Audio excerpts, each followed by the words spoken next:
My name's Todd Hennig, and I'm the principal of Cooper's Crossing School. Your child is registered to come to kindergarten with us in the fall, and I am so excited that your family will be starting with us, and that your child will be starting their educational journey with us at Cooper's Crossing. This is your orientation to kindergarten video. Typically, on a normal year, we'd be inviting you to come to the school, to look around, see the space, meet the teachers, and find out so much good information about what school will look like in the fall for your child in kindergarten and answer all your questions. This year, because of COVID-19, I'm sitting in my home and doing this video for you as you are sitting in your home and taking care of your family. You'll be able to, in this video, meet our two kindergarten teachers and hear from them about some of the important things that you need to know about what kindergarten looks like and how to get your child ready for that. Um, right now, it's my privilege to welcome you to this video and to let you know also that after you watch this video, you'll be receiving notice about an opportunity to join a Zoom conversation with your classroom teacher once we have those lists determined and out, so that you can have your questions answered directly by them. Just to let you know a little bit about kindergarten, we see this as such an essential time to start your child on the educational journey in the right way. We want this to be a time where their curiosity is piqued, where they learn to love learning and to have a great, safe, and rich experience in kindergarten. Our two kindergarten teachers are totally ready to be giving them the best possible experience. They are your first and primary contact when your child comes to kindergarten. Your child's teacher is the person you should call if you have any questions or concerns about what's happening in the classroom, and if you have any information that will help us do a better job. Of course, after you've had conversations with your teacher, your administration, myself, and our assistant principal will be more than happy to be involved to help you navigate anything at all. Um, we have so many uncertainties about what fall is going to look like right now, about what that re-entry after the pandemic is hopefully relaxing a little bit over the summer, what that's going to look like. So as we get to August, we'll be giving you more information about that. Right now, there's a whole lot of questions about what that looks like. But no matter what, we are here committed to ensuring that your child has a great start to their education at Cooper's Crossing School. I'm going to pass it over to the teachers now. If you have any questions at all after this, please feel free to email me. My email address is thennig, that's THENNIG, at rockyview.ab.ca. Another great resource if you have questions is to go to our website, and on the quick links on the bottom right, you will see a link for our handbook. And our school handbook has so much good information that may help you too and answer questions. It'll let you know a little bit more about what's important at our school. Take care, and I can't wait to when we can see each other face to face in the fall and school starts for your child. Hi everyone, great to see you. My name is Mrs. Taylor and I'm one of the kindergarten teachers at Cooper's Crossing. I'm so excited that you're going to be coming to kindergarten, boys and girls. I can't wait to meet you. Unfortunately, we didn't get a chance to meet in May when we would have had orientation. So I thought, let's do a little video and get a chance to see each other. So I have actually taught kindergarten for probably over 20 years now. And the reason I have come back to kindergarten and stayed in kindergarten is I just love this age. They're so much fun. You can teach them something and they just get so excited about it. Then that enthusiasm just runs off on everybody else. We just have lots of fun together. And all that time they're learning and they don't even know it. Bonus. So some of the things I want to talk about is fine motor skills. So it's important we develop all these little skills. You saw me doing that right now. That's just something simple. You can make it a game. That's just getting those fingers moving. But to get these fingers nice and strong, we need to develop this muscle too. And you can do that when you're at the park, doing monkey bars, doing a crab walk at your house, wheelbarrow race. All those things we used to do as kids are things that your kids can do now. And that develops and makes these muscles strong. In turn, that makes your hands strong. So, and at home, some other little things you can do to specifically develop your thumb and point your finger, that's your pincher grip. We use this for so many things we don't think about as an adult. Things like to tie your shoelaces, to hold anything. If you have clothespins, I have little ones from the dollar store we use. They can take them, open them up, and put them around a piece of paper, clip them onto something. Use your big ones that you can get to. If you have coins, they can simply just pick up a coin. But the trick is they have to use their thumb and pointer. They can pick it up and put it from one cup to another. You can have an egg carton and they can transfer it and put it into every little hole. So they have 12 coins. Anything where they're using their thumb and pointer, it's getting this strong, gets them used to grasping. Any little thing like that. At home, using a spray bottle, that's using this finger, maybe getting them cleaning or just using water, that all helps. So when you go to do fine motor stuff, some things you can do is also maybe using Play-Doh. You can buy Play-Doh or you can make it. Now with Play-Doh, one of the good skills, and I don't have any here at my house, is you can roll it into a ball. So it's getting these hands moving, or push it down on a table and roll it. So once they get a ball, then you can also roll it flat into like a snake. So they have to learn to move their hands back and forth. Once they have the snake, they can pinch it. They can also take it and roll it into a circle to make a nest. Those are all great little skills. They can pretend it's a nest too by flattening it, and then fill it with a bunch of eggs by taking a whole bunch of little pieces. And that can be tricky because you got to take little pieces of Play-Doh and roll it between your thumb and pointer finger and put that all in your nest. So that's another fun thing you can do at home. So Play-Doh, just playing with bottles, anything where you're using your fingers. So I want to talk about pencils and pencil grip crayons. So before you move into a big pencil, often a little pencil is easier. Also, if you have broken crayons, don't throw them out. Those are great for getting them to use their thumb and pointer finger because you can't grab the whole pencil. So they have to use these two fingers so they can color with those. So using your broken crayons is a great task. So when they get to using a pencil, we want them not to use the fist grip. That's a developmental stage. That's fine. They go through that, of course. But then we want to move into using thumb, and your thumb would be bent. Your pointer points to the tip, and we call the middle finger tall man, and he uses his side. And the last two fingers just get tucked in. We'll have a little song we'll teach about that. So it looks like that. So we want this pencil to lean back. We don't want it straight up and down. That just gives flexibility so they can start making their letters. So that's your pencil grip. Thumb is bent, pointer points to the tip, tall man uses his side. So there's your pencil.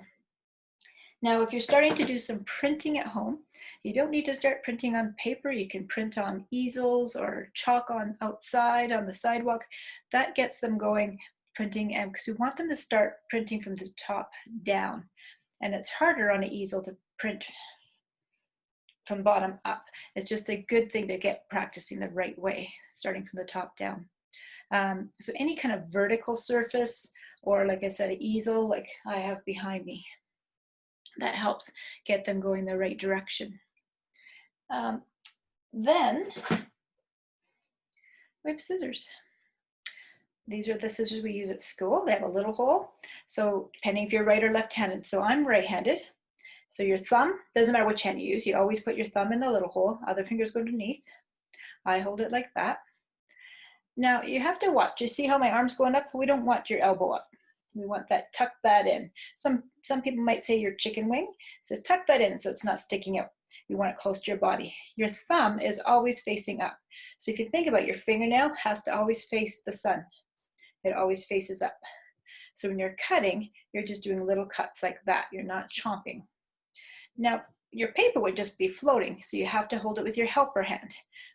Well, scissor hand is boss hand. This is my helper hand. It will hold my paper. So this hand also has the thumb up, and it's going to do the turning or driving. So it's going to go nibble, nibble, nibble, or little cuts. Notice when I'm right-handed, I am cutting counterclockwise. If you're left-handed, your thumb still goes in the little hole, but you're cutting elbow in, clockwise. So you want to make sure you're not cutting towards yourself or towards your helper hand. So just some little tips for if you happen to practice cutting at home. I know some people don't want scissors at their house because hair gets cut, and curtains, things like that. So if you choose to start cutting, just some tips on how to use scissors. Now, the other thing that would be helpful is if your child could recognize their name. And the reason is when they get to school, we do check-in. Lots of time they have to find their name card. They have to go hang their coat up. And it makes it life a lot easier if they recognize their name already. And that when we print their name, the first letter will always be uppercase. The rest will be lowercase. So just so you know, if you're doing that kind of stuff at home. So I think that's about it. Some things to help you get ready. We plan to have another little time to meet up over Zoom, of course, and you can ask more questions then too. So I hope this helps a little bit with just getting your fingers strong, arms strong, just some things to get ready for kindergarten. I'm so excited to meet you all, and have a great summer. Take care. Hi friends, I'm Mrs. Brownlee and I'm one of the kindergarten teachers at Cooper's Crossing School. Been teaching for about 20 years and now I find out that I love teaching kindergarten. I've been teaching kindergarten since Cooper's opened, so this will be my 5th year now. And I love their joy, their innocence, their point of view, their humor. They make me laugh every day. I have never been so happy teaching. Also, they teach me stuff every day. They teach me something new, and it still blows my mind. So I am here today to talk to you about what you need to pack for kindergarten to be ready for kindergarten. So the first thing is a backpack, a regular size backpack, please. The smaller ones that have the sequins on them that change color or the little characters, they're cute, but they just don't hold what we need them to hold. And often that means that items that need to get home or get to school just don't make it. So having a regular size backpack is important. Also, you don't have to worry about your child's back at this point because they hardly carry their backpack. Really, it's from the classroom out to you. The important thing is to have everything stored in one place because when they come in, we'll put our backpacks on our hooks and then they know where to get everything when we need it. So the first thing that we're going to put in today is a water bottle. They'll need a water bottle, you'll see labeled, one that seals that they can easily open. And then it'll stay in the backpack and they can access it throughout the day. We also bring it out for snack time. We have a sink in our classroom, tap, so we can fill it up with fresh water if they run out. And we'll send it home every day as well so that it can get washed and refilled with fresh water, and then it goes back in the backpack. The next thing is a snack bag. Having a snack bag, again, that they can easily open. When the kids can do it themselves, it builds and promotes independence and it makes them want to do more on their own. I think you'll see a difference after the first few months of kindergarten and how much your child wants to do themselves and hopefully even help around the house maybe too. No promises. So snack bag, please make sure that there's 2 or 3 healthy snacks in here. It's not mealtime, so please don't send meals. We don't have fridge, microwave, or cutlery at the school for the kids though. So if it needs to be kept cool, please put a freezer pack in here. And if they need a fork or a spoon for yogurt, for example, or anything like that, it needs to come from home and be kept in here as well. And make sure this is labeled as well. And then that goes in the backpack. The next thing is a spare change of clothes in a big Ziploc bag. So having the spare clothes just helps if they fall in the mud, if we splash paint on them, accidentally, they get paint splashed on them, or if they have a bathroom accident, because it happens. So to have extra shirt, extra pants, socks, and underwear, please, and in the large Ziploc so that we can take the dirty clothes and put them in here and seal them up to send home for you. This also prevents us from calling you to come and get them, which is the only other option at times. So having it ready and just stays in the backpack, keep it in the bottom of the backpack at all times. You can label it spare clothes with your child's name on it if you want. And then they know it's there and it's just peace of mind for them too. The next thing is shoes. These are my boys' outdoor shoes right now. But to have shoes that don't have black soles, so these are non-marking shoes, and to have Velcro shoes. These are the ones that will stay at school, the indoor shoes. They'll stay at school, and that way when your child comes, they'll leave their outdoor shoes or boots at the front door. We have racks, and then they'll always have a pair of indoor shoes in the classroom. Please make sure they're Velcro and not tie up and not fancy dress shoes, because when we go to gym, that's just dangerous. Or if we go outside to play at recess and stuff. So just a nice pair of Velcro runners. Even if your child knows how to tie their shoes, it makes it easier for everybody. It's faster and there's less pressure on everybody if they can just slip them on and Velcro them up for now. So we put those in there, and then most importantly, labels. Mabel's labels are what I use. You can also use a Sharpie and write their initials on things. The great thing about Mabel's labels, well, there's multiple things. They don't come off easily. You can design them how you like. So I always just use our last name so that if I do run out, I can use them for anybody in the family. My husband and I have them on our lunch containers as well. I have penguins for my younger boy, and this is a hockey helmet and sticks for my older boy. They also, Mabel's Labels has preschool shoe labels. So it comes in 2 parts. You put them inside the heel of the shoe, and that way when they go to put them together, they know the right and left are the right way. And if their shoes look like this isn't right, you have to put them like this. So it also promotes putting their shoes on the right feet as well as having their name on them. So they have a variety of labels at Mabel's Labels. And the great thing is that they are also a fundraising company. So if you do go online and choose to purchase, a portion of your purchase goes towards our school. You just have to find Cooper's Crossing in Airdrie. And so that also supports the school, as well as it ensures that your items come back to you.